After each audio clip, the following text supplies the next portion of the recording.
As some people in the comment section have already pointed out, Buddhism and Stoicism are actually quite alike. This is quite surprising because Stoicism was founded in the Greek city of Athens, while Buddhism originates from India. Although there is no historical proof of significant influence from Buddhism on Stoicism or the other way around, some believe that this was the case. But whatever the case may be, the similarities are striking. In this video, I will explore 3 of them.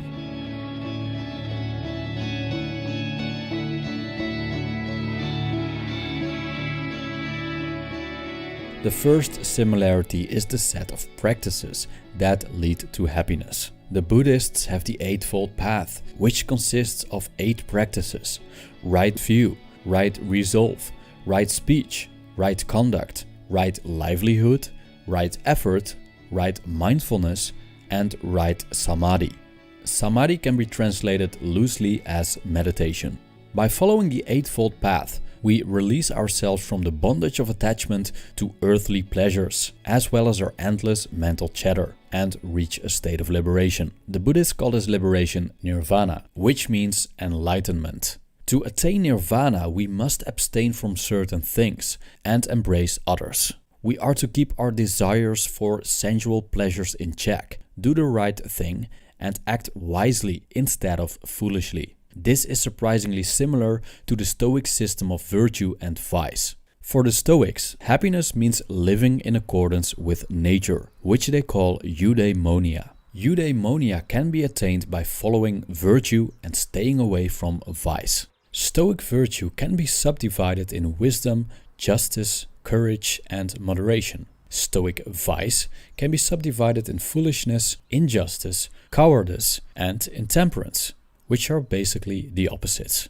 While there are differences between the Buddhist and Stoic pursuit of happiness, both traditions revolve around practices to end suffering and reach inner peace. The second similarity is the view on desire, aversion, and attachment. In Buddhism, the root of suffering lies in the 3 poisons: delusion, desire, and aversion. Desire itself isn't always a bad thing.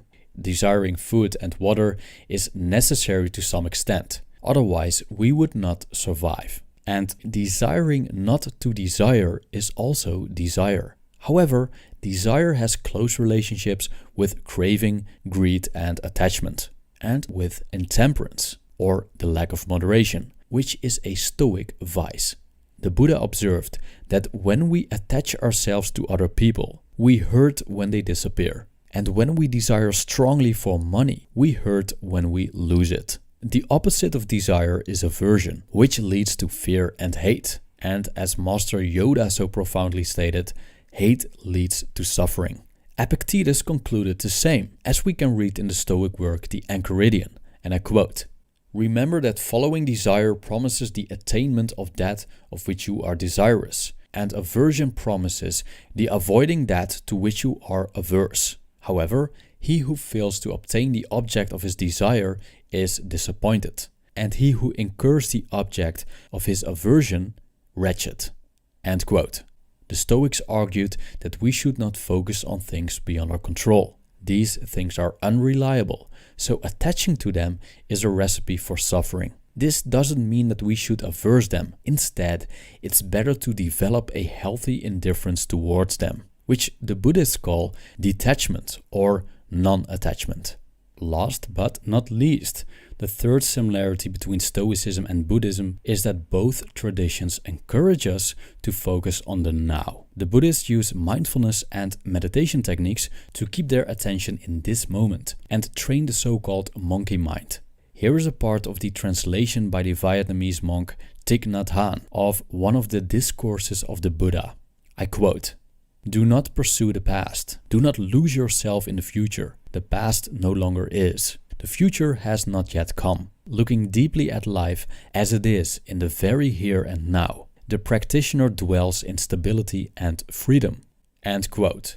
Now let's take a look what Stoic philosopher Seneca had to say about this, and I quote, "True happiness is to enjoy the present, without anxious dependence upon the future, not to amuse ourselves with either hopes or fears, but to rest satisfied with what we have, which is sufficient. For he that is so wants nothing." End quote. As we can see, Stoicism and Buddhism both agree that we should focus our attention on the present moment. Stoic philosopher Emperor Marcus Aurelius argued that past nor future have power over us, only the present, and even that can be minimized. That's why we shouldn't burden ourselves with our wild imagination about them. I think that the Buddha would have wholeheartedly agreed. Thank you for watching.